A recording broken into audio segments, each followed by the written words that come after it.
এই শীতে foil paper দিয়ে মুরগির মাংস রান্না করে খাওয়ার মজাটাই আলাদা। তার জন্য আমি প্রথমত মশলাগুলো ছিল সেগুলোকে ব্লেন্ডার করে নিয়েছি। তারপরে গাজর, ক্যাপসিকাম এবং টমেটো এগুলো কেটে নিয়েছি। সাথে আমি আলু মিক্স করে দিয়েছি। তারপরে এটাকে ম্যারিনেট করে রাখলাম। কয়লার আগুনে এটাকে যেহেতু ঝলসে নিব, তাই ফয়েল পেপারে এটাকে ভাবে পেঁচিয়ে নিলাম।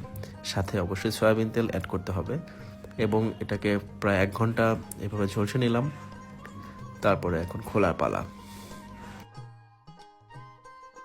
খুলতে একটা সুন্দর স্মেল বের হচ্ছিল।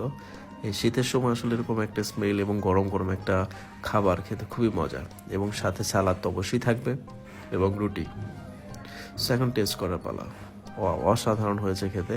সুন্দর একটা গন্ধ, একটা বারবিকিউ স্মেল এবং হচ্ছে একটা পোড়া পোড়া গন্ধ, সাথে হচ্ছে এটা হেলদি একটা খাবার।